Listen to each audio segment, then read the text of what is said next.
You are listening to the Bills Blitzkrieg podcast, brought to you by the Bills Blitzkrieg Network. And we're back for our 13th episode in the second iteration of Sports Philosophy. We have a whole crew here with us today with your hosts, Jake and Zach, and the multimedia maestro, Fred.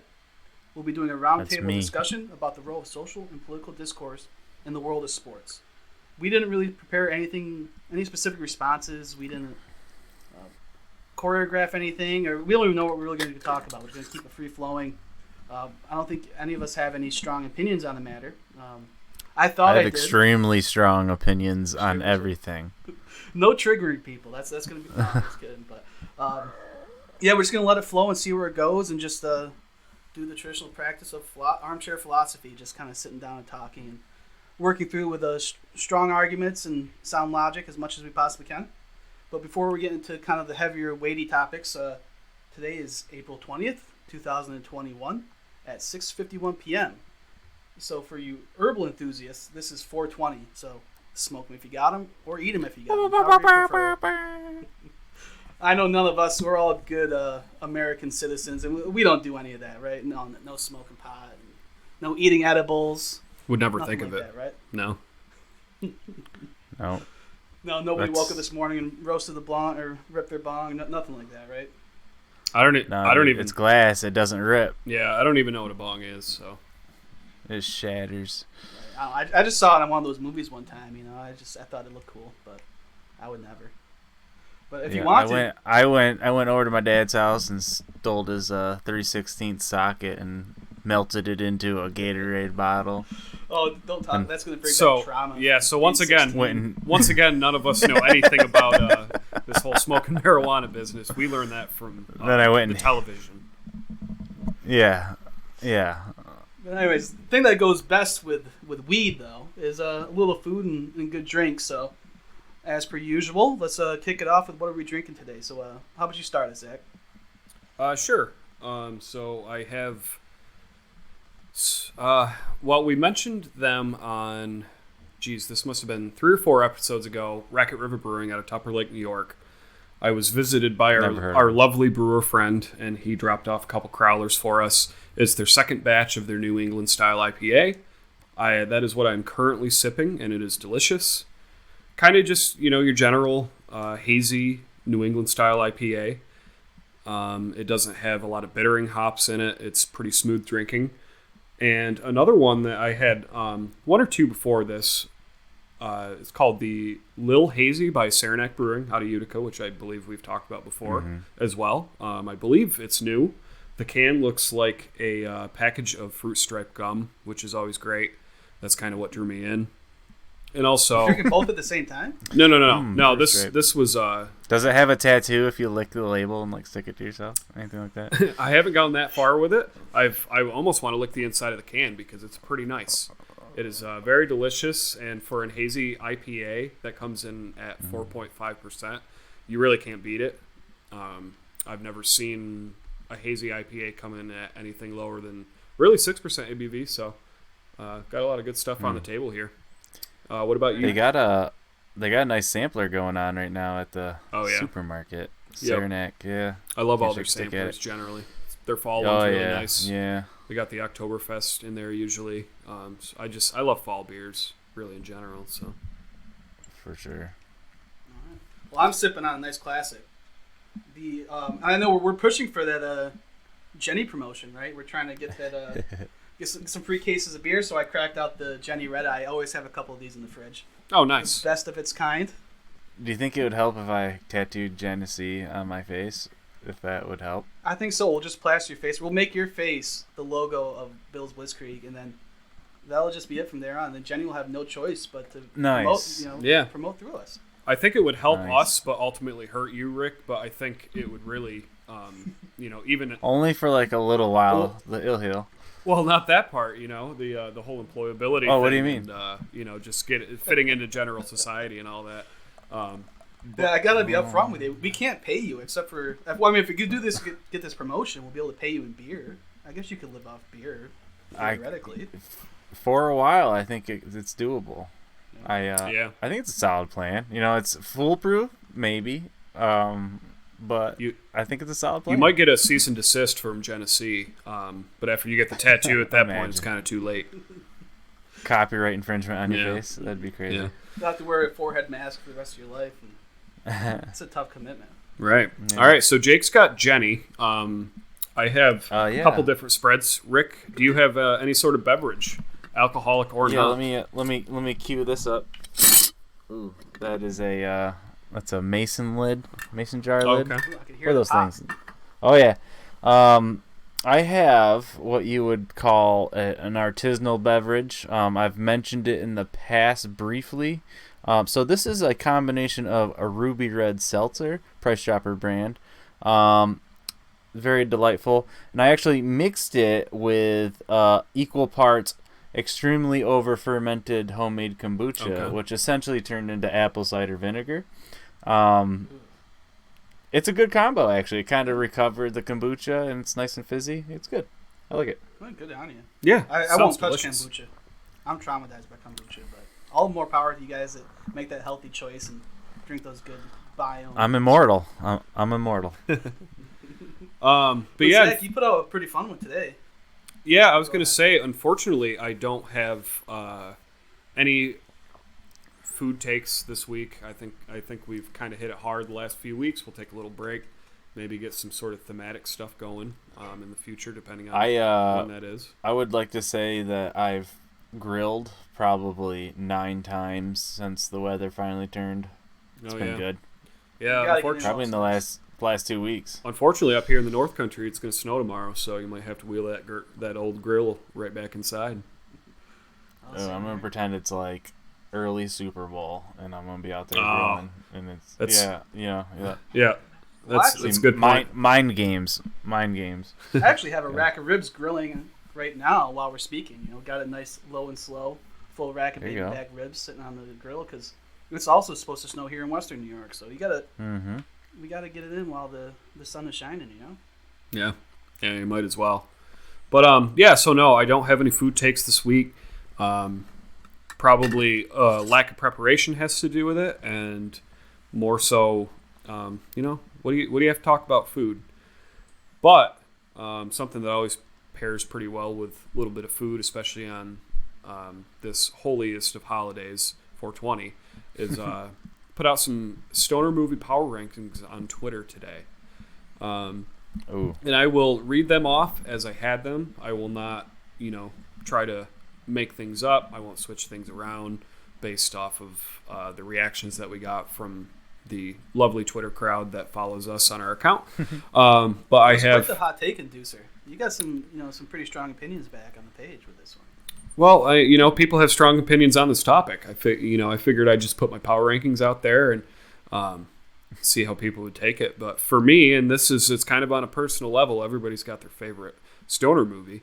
But number 1 would come in at Half Baked. Number 2 is Grandma's Boy. Number 3 is Dude, Where's My Car? Number 4 is Fast Times at Ridgemont High. Number 5 is Dazed and Confused. 6, Superbad, which we'll talk about here very shortly. 7 is Super Troopers, and 8 is Pineapple Express. And in the honorable mentions, I had, Cheech and Chong, Up in Smoke, classic.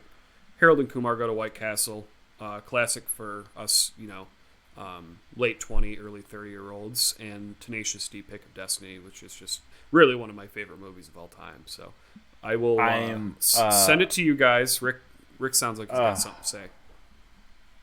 I'm a little... This might be a little too niche, but I'm a little upset that the Goofy movie didn't make the cut, nor did the Super Mario Bros. Live-action movie. This is just two unexcusable betrayals.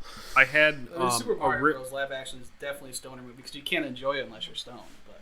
Exactly. So I was in that predicament. There are a lot of movies out there that I really love when I'm stoned. And I feel like Superbad is not technically a stoner movie, but that is the number 1 movie that I enjoy while I'm stoned. So, it came in at number 6 for me. But yeah, I mean, if we had a 1,000 character limit on Twitter, I would have included so much more, and even a separate ranking of movies that I love while I'm stoned. But take it or leave it, I guess. Half Baked is kind of my number one, and it competed really hard with Grandma's Boy. I love both of those movies so much. Grandma Boy's great. That's one of my favorite movies in general of all time. But I thought you did a complete injustice to Pineapple Express. Maybe this is my bias coming in because I have fond memories of getting not a good movie. Stoned in my basement at 17 and coming up and watching Pineapple Express, and it blew my fucking mind. But again, I mean, I thought it's hilarious. Love Seth Rogen. As Rick said, Joe Franco. I am not a fan of Pineapple Express whatsoever. I was just a little apprehensive to not put it in the top 10 or the top 8. Excuse me. I knew I'd get flamed for that on Twitter. Realistically, I don't think anybody ever said a word about Pineapple Express on Twitter. So I think we're all in agreement that it's just not that great a movie. James Franco's in it, it's just and me then. Seth Rogen, and I don't know. It never struck a chord with this fella. Honestly, I can go back and still watch it. I don't even need to be stoned. I think it's just hilarious, but I like that goofy shit. No, I don't know. That's just me, I guess. Nah. Yeah, I love a good love a good. Seth Rogen's like when you're still a little kid and you like know another kid that is like in the neighborhood and he gave himself like a shitty tattoo, and you're like, wow, this kid's fucking cool, and then you just kind of like leave your town and you realize he's a tool, and then that's Seth Rogen. Man, harsh words for Seth Rogen. Yeah, I got nothing against Seth Rogen. Sausage Party. No, this is personal. Me and him. No, Sausage Party. We go way back. That's nothing. Sausage Party. You know, he was the cop. Was good. It was okay. He was the cop in Superbad. I think that's where I first got to know him. He's in that one movie that shows on Superbad again. Geez, TBS every day, basically for the past like 10 years. Knocked Up. I don't know if you guys ever seen that. It's not bad. Yeah, it's all right. I mean, it's kind of. I watched it recently. It's kind of a little cringe, a little bit.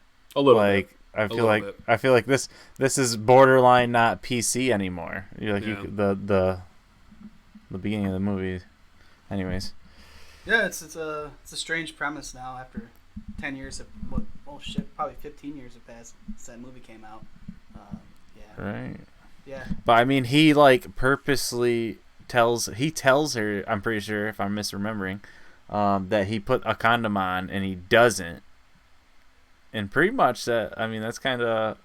Yeah, I'm not sure. Rapey. And gets her pregnant, dude. I'm pretty sure. This is definitely some, getting... It gets laughed off like it's a comedy. It's not a legal defense to having sex with someone that is too drunk to consent. Yeah, I guess maybe that'll be my PSA right now. No, I'm pretty sure how that movie went is they got drunk together, went back to his, like, pool room. No. His, like, bedroom was, like, the pool room. I don't know. I think you're... Yes, it was, dude. Well, no. And then they're about to do it, and like he can't find the condom or something's wrong with the condom, and he just tells her that he put it on. Okay. And he didn't, and then she gets pregnant, and that's the whole movie. I think you're right, and ad-libbing some stuff. I think you're right, and I don't know if anybody just knows differently. If friend Rick here is not right, then be sure to let us know. But I think you are right. I'm not going to fact check it real time, but I think that sounds right. So Seth Rogen, I say it again. Come at me, bro. All right. So yeah, everybody has their own preferences as far as stoner movies go. That was my top 8 and the honorable mentions, but we got a lot to get to here. No. So we get into the general news or move right on to the topic at hand? No. Let's Jake, talk about Brandon Beane. There was a little Bills news today, so if you want to take that away, then please feel free.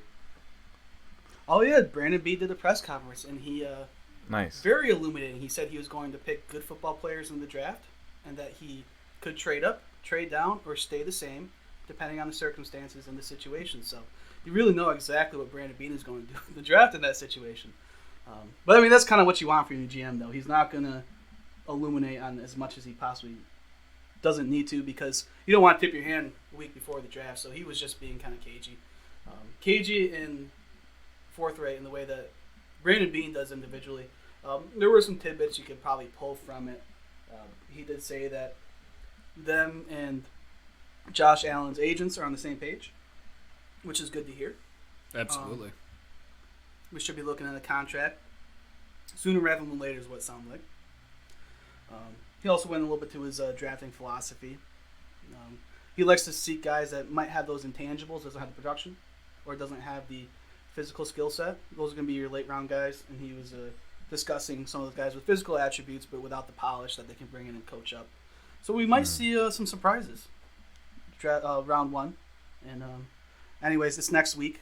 I think it's exactly 7 days from now, right? So it'll be fun to see where we go from there. He also, I'm kind of going on a tangent now, but he did say there's particular challenges this year with the draft cycle, which everybody knows because last year was the COVID year. We're still in COVID year 2, so he doesn't have a lot of access to players. They don't have their medical personnel going and check on guys. So taking risks on people with serious injury histories might be out of the picture this year.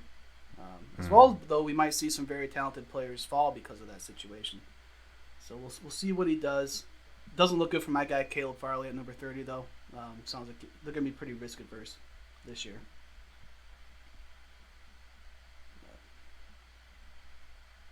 And we can go on to the topic at hand if you guys are ready. Yeah, let's go to right ahead. Yeah. So we introduced it's kind of a off-season project because there's not always a lot to talk about. We're definitely on a slow cycle for sporting news and Bills news in general. So I want to introduce something that's close to my heart.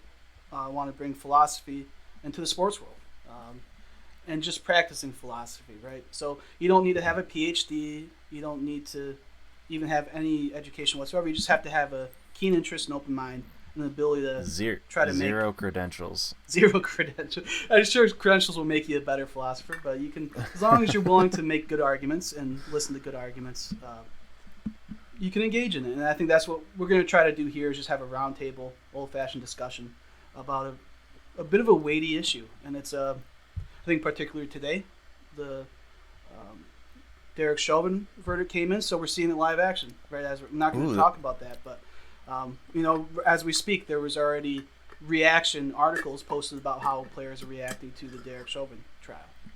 They had prepared that ahead of time. There's been a myriad of social and political issues that players have been at the forefront of going back to the 1920s, right? I mean, did you say that they came up with a verdict already? I mean, I haven't been tracking it, to be honest with you. I kind of feel a little crappy. This is the first I heard. Oh, shoot. You're hearing it? Yeah. Oh, yeah. I haven't heard anything. They did, just, and we will not get into it. Okay. Guilty on all charges, just to let you know. But we don't need to debate it. Sorry, I'm on the ground. I was in shock. But I think it might be so. Yeah, what we're going for is the role of athletes and the role of the sports world engaging into social and political discourse, whether it can be good or bad, and if it's bad in some ways or good in some ways, and where can it go wrong, maybe, because we have a more nuanced discussion that's, bad, all good. And I think maybe we can kick it off by, we had some good contributions from the Twitter sphere, so maybe we can kick it off with their takes on it, or their insights, and I think they provide a good starting point, if you guys are cool with that. Yeah, no, it's a good jumping off point. And our good friend over at Sport Rock 2, the co-host of the 585 Report on the Buffalo Fanatics Network, and a fellow lover of good beer and hot food takes. So definitely a very good friend of our podcast, and just a good guy altogether. But he provided a very nice insight. He'll never fault an athlete to use their platform as they see fit.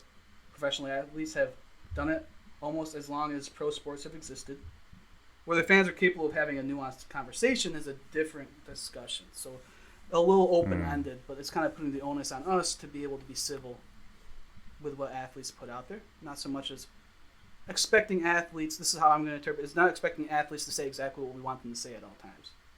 Mm-hmm. Accept it, react to it in a nuanced and civil and mature way. Being a successful athlete does not make an interesting person.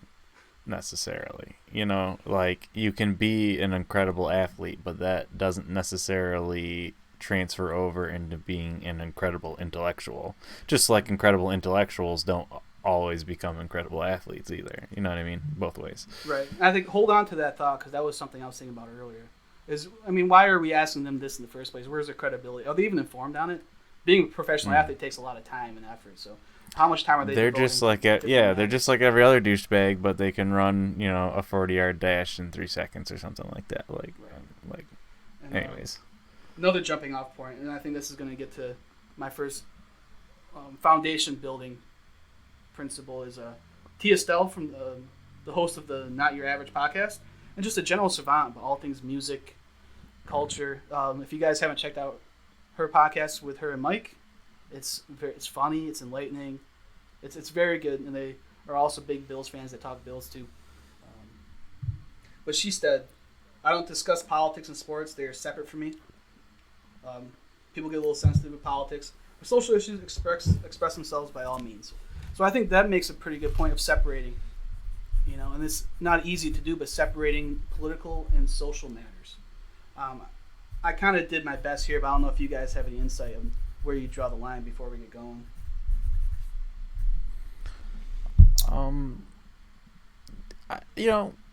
I don't think you can really draw a line. You can't just. Think about it like this. Things aren't just on and off switches. People are complex and care about many different issues across. You know what I mean? Some may care about certain issues more than others, but if you imagine everyone is just kind of like a bunch of dinner plates all overlapping, if you press down on one and make the other one's tip, it's a chain reaction. You can't kind of fuck with one cog or anything like that and not disrupt other things. Right. If that makes that got a little ethereal, but you get absolutely. Yeah. I think definitely with social issues, often going to overlap with politics because either people want political action regarding it, or politicians want to be involved with it for political gain. I think you see both of those. I would draw a minute distinction. I'd say, and maybe just for the sake of this conversation, politics would derive from the explicit political structure, such as ideology, such as Democrat or Republican or something like that. Right wing or left wing or centrist or something, and then policy or specific political platforms. So something that derives from a political agenda, whereas social it often does overlap, but these can be topics of just general interest, general concern, activist endeavors, or any beliefs that coincides with how we function as a community, and these don't necessarily always have to be political or politically driven. I don't know if you guys have any objections to that sort of distinction. No. I think you kind of mentioned it too. I mean, not to take it too off topic, but if you're a successful athlete, if you have some sort of bullhorn or the camera's on you, you don't have to, but you're a really good candidate to boost some message to something else. If you're raising money, a really athletic person on TV saying donate money to this cause is a lot more effective than you running out in the street and just yelling donate money to this cause. Of course. Yeah. You got a really big horn. And I would, if you guys don't mind, I'd like to kind of circle that topic and segue in back to Sport Rock 2 and the take that he had on the subject. Intellect, the athlete's worthiness of expressing said opinion was kind of brought up, but I don't think we did justice to these athletes having a platform to express those opinions in the first place. I feel like a lot of them may feel emboldened to express their certain ideologies onto the fans in public because they have that platform. So I guess we can open that up to discussion is, they may not be the most intellectually sound individuals. They could be far, far from that. We've seen, without mentioning any names or really getting into that end of things, but we've seen people killed at the hands of professional athletes.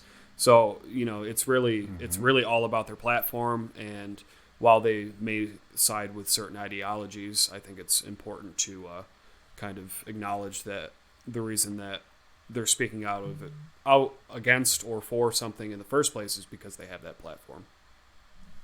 Yeah, sure. And I think from the pro or the beneficial perspective, there's definitely a civil rights leaning to a lot of the historic movements in the sports world as it relates to social issues. I think part of that has to play, especially in the United States, as far as African Americans are concerned. That's one of the very few places where they are a racial majority, and I think that's going to be a major interest and major focus and a major activist influence, which is and it's done pretty incredible things as far as the civil rights movement. We're talking about Jesse Owens back in the Olympics in 1936. If that's not the exact right year, I apologize. Jackie Robinson playing baseball. Jim Brown in the early years of the NFL. These were major influential figures because, I mean, it's going to be a thing where everybody interacts, everybody engages and intertwines. So there's definitely a major benefit to where you have this platform where there's a lot of ears and eyes, and you can make something constructive and something positive result from an outside of just the sports world. So I think that's forefront where I would say it's definitely a huge benefit to these athletes being involved. No, for sure. I mean, you can honestly say it about a lot of things, like not just athletes, but I was thinking movie stars, like anyone who's influential. Yeah, like music. You know, you kind of a lot of musicians have, because they have a platform, or not necessarily musicians, but frontmen of bands or whoever it may be. They have that platform as well, and they're certainly willing and able to speak on whatever topic they want to, or side with those ideologies because of their platform. So, I mean, certainly nothing new, and we'll continue to see it in the future. Yeah. I feel like, I mean, let me form my thought here. Like, if you took like a population of athletes, say, and then like a population of just normal people, how many of the people in each group would be like exceptional intellectuals? Is it this like a roll of the dice across the board? I mean, I would like to think that people who are, maybe extra talented in athletics and maybe music and just things are inherently slightly above the curve on intellect. But like, is it just a roll of a dice on all your traits across the board? I think it would be comparable to society at large. I wouldn't think that. Right. Yeah. Any other occupation. I mean, I guess certain occupations are going to have more neuroscience. Are going to have more intelligent people than, I don't know, a different position. But like, how do you frame intelligence? So like critical thinking intelligence. Sure. Like, Sure. Yeah. I mean, I would say a lot of professional athletes, they're singularly focused on being professional athletes. So they might even be less informed than the general Joe on the street about a lot of for sure topical issues, because they're not spending time reading newspapers, they're not spending time listening to discussions or reading classical theory or anything like that, because they have to be training for being a premier athlete. So that's where I would say we can start leaning into the negative aspects of it, because there's this expectation that they need to be fully informed and have this, whatever this right opinion is. And I think people have very strong opinions about what their opinions should be. And we saw that a couple weeks ago with Josh Allen and vaccines, right? And it kind of spiraled into this back and forth wild debate about something that had nothing to do with football that he wasn't even really informed on. So I think from the negative perspective is we're putting all this pressure on these athletes to be experts in fields that they might not even have any interest in. Right, and think about that. So think about like framing it like if you just had some controversial statement on vaccines or something like that, and what, it'd be like your mom and a few of your high school friends would be like, oh, you're crazy. But like, same dude, I mean, Josh Allen might just be as a normal as dude as you. He's just a super good quarterback, and he says something that maybe doesn't go over well. He can't live it down. You know what I mean? Mm-hmm. People don't care what you say after a while, but it's like he fucks up once, and then it's just like society focuses on it, and then it becomes like a super issue. I mean, society as a whole does like to dwell on the negative when it comes to anything, right. So that wouldn't be surprising to me at all. Right. Yeah, I think with that blowhorn, that's the negative extreme of the blowhorn is you can do all these great beneficial things for society as a whole, but then also you're going to be under that microscope when you're Josh Allen or you're Brett Favre or you're Drew Brees, right? Drew Brees came under scrutiny, had a bit of a tone-deaf statement last spring, if anybody remembers that. Brett Favre as well. He's kind of seems a little out of touch these days. Right. And I mean, and they're just guys. You know, they're just guys. Sure. And, you know, they're asked these questions, and they're expected to have this polished, nuanced, very informed, very well-read response. Right. You know, maybe in a certain light are we putting too high of an expectation on these athletes? It's dangerous to be famous and have an unfiltered social media, as in, like, there's nothing between what is said on your social media and you. Yeah. Like, you know, which, you know, makes for more interesting conversation and viewpoints. But if I was a brand or a person, I would have someone, like, approving my own tweets. Like, hey, at least just read it over. Did I misspell anything? And, you know what I mean? Yeah, that's the big danger with social media as a whole, is that all it takes is one person and a brain and the ability to type out some words and press send. And that's that. Sure. Everyone can pee in the ocean. Yeah. It's great. Right. You make a sloppy statement in the middle of the night after a couple drinks out. Couple Ambien, you know, just hanging out. Yeah. Right. And then, yeah. We don't need to pour those in. But I guess to go ahead, Jake. No, go ahead, Zach. I was go ahead, guys. No, I was just gonna say, is there? I mean, I don't want to get like super too deep into this, but are there any concluding thoughts on the matter? Because we kind of all talked at the beginning of this, and from what I can surmise, we're all kind of fence sitters. I don't know. Yeah, I think it really depends on the situation. We're so interesting. Yeah, it is such. And I don't. There's never like going to be a black and white, you know, on off switch answer to any of it. It just, I kind of guess it depends on the socio-political climate within the country, what the specific athlete is saying and trying to advocate for or against. So yeah, I don't know. It's a kind of just a tricky subject all the way around. We'll have a question which might be kind of a crudely proposed, but I just don't have better language for it, is should there be some sort of expectation that athletes do this on their own time with their blowhorn? No. And not during game time or not... I mean, think of Colin Kaepernick. Well... Should you have enforced him to stand and then he can do his social justice, he can do his activist work outside? Or you want to hear like a not warm and fuzzy answer to that? Mm-hmm. Sure. Is it in the contract that he can't, or is it in the contract that he can? I don't think there was really any explicit contract about it. They just kind of... There couldn't be. No. Here's the thing. You should be allowed to pretty much do anything you want if it isn't pre-written or agreed upon that you shouldn't be doing it. Right. Like, so until there's a rule, then do whatever the fuck you want. Let's be real. He's at a traditional... I mean, he's a, you know... He was a quarterback, and just using like Kaepernick as an example. He's a quarterback, you know, has lots of followers, lots of people watching him on TV, whatever, lots of money, doesn't matter. He still is. Sorry, where was I going with that? What'd you just mention, Rick? 420, bro. Yeah. No, like so I would just. Okay, I got it. Buddy. I'm back. So he's still at the workplace, right? I don't know. Yeah. Like any other American workplace, you kind of have the ability to put your viewpoint forth, as long as it's not right a violent, not you know.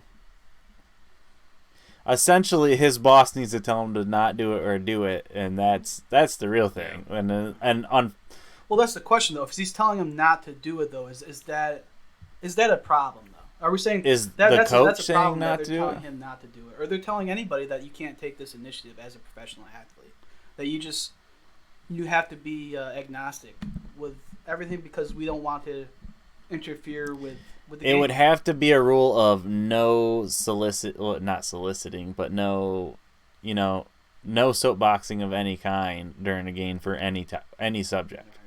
No, regardless of how big or small. You can't just cherry pick things like, Bim Bob over there is he's doing 4 push-ups at halftime for kids with cancer, but over here Colin Kaepernick's kneeling for his cause. It's like you can't say Colin can't do his and Jim Bob can. It's like everyone just can't do anything. It's a game. We're all here to watch a game, and that's. If whatever you do on your free time's and that's cool, whatever. There's lots of baggage that comes along with that game. But that's me just thinking as like that's fair. Football entrepreneur or something. You know what I mean? That's the reality of it, I feel like, really. Which is not warm or fuzzy and doesn't make interesting conversation. We're good fence sitters here. My ass is chaffing. I guess to make a point, which is why I initially proposed this idea, is it gets kind of frustrating when the sports news cycle gets encumbered with a lot of these issues and have these expectations of athletes to be something more than they're not, maybe, or to be some sort of angelic figure. It's another symptom of the 24-hour news cycle. Right. You just need something. Let's just get rid of the news. Between certain hours. No, between certain hours. You can't have the news from 9:30 till 5:30 at night. You can't. There's no news. No news. Then I'm out. Breaking news. That's my field, pal. If I'll never get a job then if that's the case. No. Well, yeah, but I mean, it gets rid of all those daytime opinion shows that aren't news. Right. And that's what. That's like always the stoking the fire kind of stuff. Right, and it's the same thing with sports. Seeking controversy. They're not news actors. They're just paid talking heads that were former football players. They sit them around a table. They put suits on them, and they're like, "You should be pissed about this." And don't forget to watch the Titans play this Saturday. And that's where I say it's not really the proper run. ESPN. I mean, I don't see. It's tough to balance between. Okay, here's this free expression that we should extend. There you go again. Here you go. But at the same time, it's like sports has such a great unifying, just like music. It's in the same realm as music. It does. It's the same. This great release, this great unifying quality. And I'm getting kind of abstract, but it's just this wonderful community building thing where everyone comes together. You go down to Abbott Road and you have beers with everybody, and it doesn't matter. And you're just having fun, right? And everything just washes sport in away, general. And you're just enjoying in the moment, and you're building camaraderie. And there's kind of that thread that ties that together, kind of being pulled when there's too much of this social strife, too much of this political strife injecting itself. Sport is meant to be enjoyed. People naturally enjoy it because we enjoy competition. We like following rules. Sport is all rule-based. You win through a set of criteria, and you have to do it a certain way, and it brings people together. And my point I was getting at earlier is it's just like the 24-hour news cycle. It's like, again, ESPN's trying to figure out how they can keep you watching sports. There's not a game on all the time, but they can get all butthurt about stuff and keep you watching. And the audience is going to be there to tick off because everyone gathers around the campfire of sport. So it's just, again, it's another way for big media to divide people and make these dumb conversations happen in the first place. Yeah. Well said. I don't know. Yeah. What's your concluding thought, Zach? I was going to say, Rick's got a baby at home. Jake's got some baby back ribs on the grill. Let's hit some concluding thoughts. Yeah, what you got? What's your baby? I got nothing. I got more beers to nurse, so I guess that's I'll be milking. That's baby I'll be milking beers tonight. Although it is 420, hey. I might do a marijuana or two. But yeah, who knows? I don't. I can't say I have really any major concluding thoughts except for I'm on the fence about all of it, and it's just on a situation to situation basis. I love sports for the camaraderie. Again, the competition. Sure, there's a rules factor, like Rick said. All of it is just, part of the human experience, and that's what we're all here for. we love to see people speaking their mind, or I love to see people speaking their mind and advocating for causes that they're for or against. That is probably one of the most, bureaucratic, diplomatic statements that has ever come out of my mouth, because I consider myself to be a somewhat opinionated person, but it's such a tough subject. So, no, that's all I got. Rick, what about you, buddy?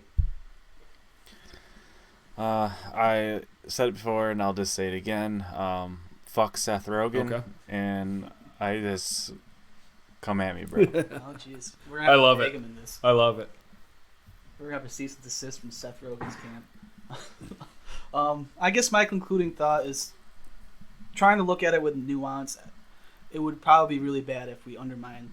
It would definitely be very bad if we undermine athletes' ability to speak out on things they're passionate about and on important topics. They're human beings just as the rest of us. They have the right to express themselves, even though they have maybe a bigger platform than the rest of us. That doesn't give us any justification for restricting that. I would think maybe we can all, like Sport Rocks, I think maybe he really did cover it in such few words, is that we need to just come at it with nuance and not have such rash, immediate reactions to people that say something that's a little sloppy, not very well thought out. And we can have it more civilly, and we can come at it as fans and as analysts and be like, okay, let's try to look at what their best intent was before we try to discredit their character. And maybe if we just go out of that with that little bit of nuance, we can have less of these just aggressive and overwhelming discussions constantly in our sports world. But yeah, I guess that's maybe my final conclusion there. All right, man. Well said. I agree with all of it. But yeah, I think that's all we have for you today on the Bills Blitzkrieg podcast. You will see some more content coming soon. The draft is coming up, like Jake said, here within the next week. 9 days, I think. Yes, sir. So yeah, within the next 10 days then. So we'll have plenty of stuff coming to you then. As always, give us a follow on Twitter at Bills Blitzkrieg. Visit our website, billsblitzkrieg.com. We have some great articles on there for you to peruse through. Otherwise, we will see you next time.